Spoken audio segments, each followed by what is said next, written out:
लेकिन भारत का दो तरफा मौकफ और पाकिस्तान का सख्त रद्द-ए-अमल सामने आया है। माहिरीन खबरदार करते हैं कि आइंदा पाक भारत बहरान शदीद हो सकता है और इहदे नाल यह बहरान हुण किसी वास्ते भी गैर मुतवक्के नहीं होएगा। वाशिंगटन जो है ना वो इनू कंट्रोल करना उहदे वास्ते पहले तो ज़्यादा मुश्किल हो जाएगा।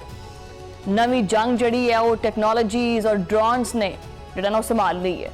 हुण मैदान जंग इन्हां दा बन गया। मिसाइल्स, साइबर हमले और बहरी महाज के उत्ते नवी सफबंदी हुंदी पई है। गलत मालूमात की यलगार भी जंग का एक अहम हिस्सा बन चुकी है।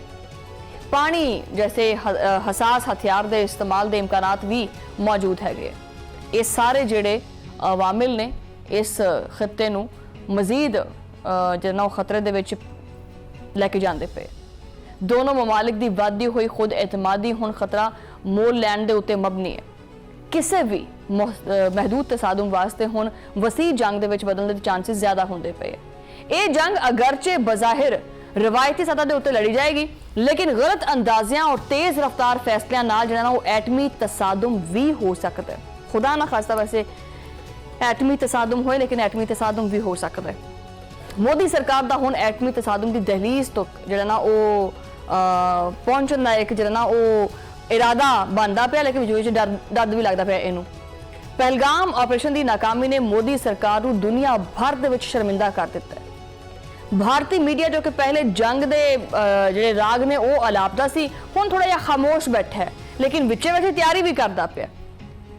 ऑपरेशन संदूर की नाकामी ने मोदी के ताबूत दे विच एक आखिरी किल ठोके है। पाकिस्तान की इंटैलीजेंस ने दुश्मन की हर चाल नूं वक्त तो पहले ही उन्होंने जो ना भांपिया। जो दुश्मन सरहद पार करने की सोचता पाया सी, उदों शाहीन साडे तैयार सी, फजाइया तैयार सी, बहरिया तैयार सी और बड़ी फौज ने मिल के दुश्मन नूं इबरत का निशाना बनाया। कौम का बच्चा बच्चा आपदी फौज के कंधे दे नाल कंधा मिला के खड़ोता सी। गलियां और बाजारां दे विच पाकिस्तान जिंदाबाद दे नारे जिहड़े ने गूंजदे पए सी। मोदी ने आपदी सियासत चमकाउण वास्ते मासूमां दा खून बहाउण दा सोचिया, लेकिन कुदरत नूं कुछ होर ही मंजूर सी।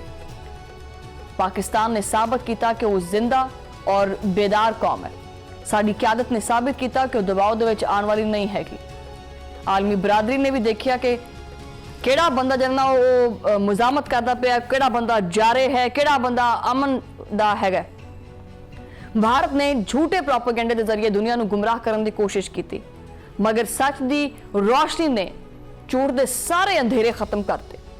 भारत के कोले हुण सिर्फ और सिर्फ आपदी नाकामी छुपाण वास्ते कोई राह ही नहीं बचिया और इन्हां दा नाम निहाद जिहड़ा दफाई हसार है ना वो सिर्फ एक रेत की दीवार ही साबित होया।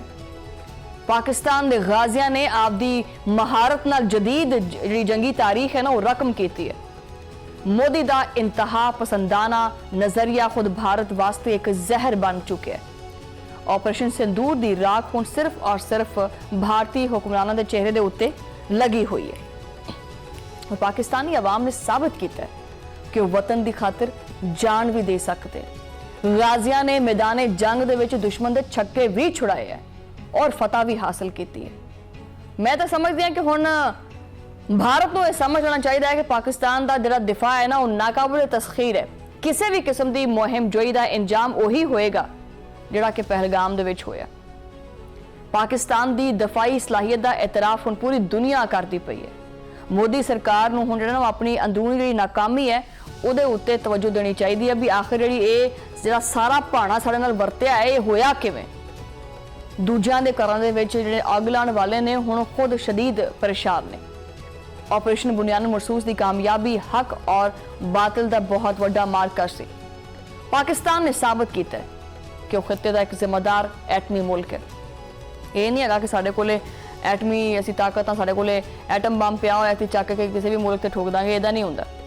असीं अमन पसंदी फरोग देने हैं और साडी अमन पसंदी नूं बुज़दिली समझना ये भारत की बहुत वड्डी भुल है।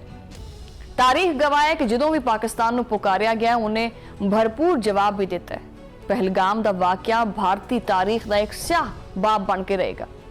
मोदी के चेहरे के उत्ते लगी ये जिहड़ी कालक है ना ये नहीं कभी साफ हो सकती। पाकिस्तानी शाहीना ने साबित किया है कि वह सरहदां दे बेहतरीन मुहाफिज ने और दुश्मन की जिहड़ी हर साजिश है वो जिहड़ी नाकामी है वो मजीद दलदल दे विच फस चुकी है। पाकिस्तान की अस्करी क्यादत ने कमाल की जंगी हिकमत अमली अपनाई है, जिहदी बदौलत दुश्मन नूं भज्जण दा भी राह नहीं लभ्या। आलमी सतह के उत्ते भारत का मकरू चेहरा पूरी दुनिया दे विच बेनकाब होया ते हुण जनाब दुनिया जान चुकी है कि जनूबी एशिया दे विच असल खतरा कौन है।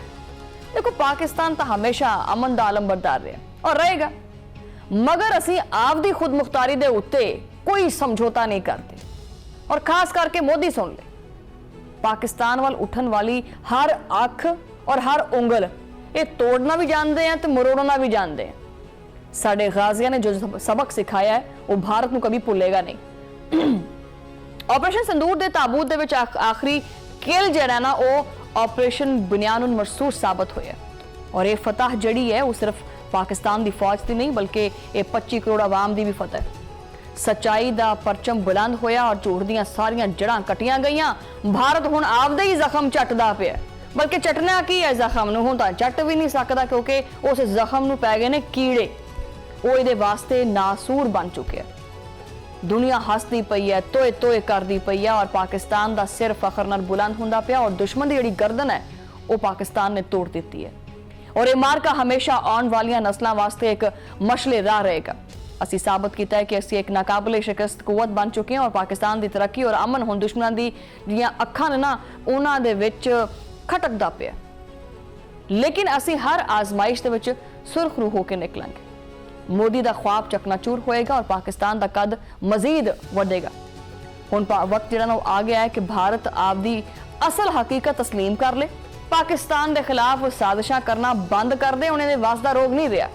साडे गाजियां दा खून है वो रंग लैके आया और दुश्मन नूं शिकस्त फाश जिहड़ी ना हुई है। पहलगाम तो शुरू होने वाला यह सफर भारत की मुकम्मल रुसवाई दे उत्ते खत्म होया, जलालत दे उत्ते खत्म होया। पाकिस्तान जिंदाबाद और पाक फौज पाइंदाबाद दे नारे हर पासे लगे।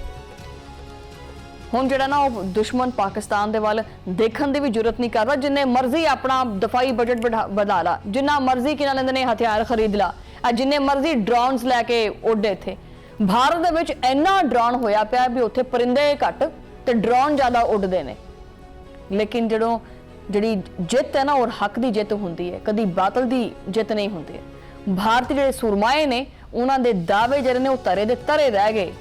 ऑपरेशन बुनियानुल मरसूस दे विच पाकिस्तान की सरजमीन के उत्ते कदम रखने वाले निस्तो नाबूद कर दिता गया और अज पूरी दुनिया पाकिस्तान की दफाई बर्तरी की मोतरफ है। अज कादे वास्ते हर जगह से पाकिस्तान पाकिस्तान आखे जी इस्लामाबाद में मुज़ाकरत होंगे, ये होगा वो होगा। क्यों भाई, असी जगह बनाई है आपदी। भारत का ऑपरेशन संदूर हुण तारीख का एक नाकाम तरीन बाब है। पाकिस्तान की सलामती के उत्ते कोई भी हरफ नहीं आ सकता, ना आया ना आ सकता। असी मुथे और कभी टुट नहीं सकते। मैं पहले भी वाज़ह किया सी कि 2025 भारत वास्ते जलालत का टाइम सी, 2026 भी जलालत है, 27 भी जलालत है, अगे चल सो चल जलालत ही है।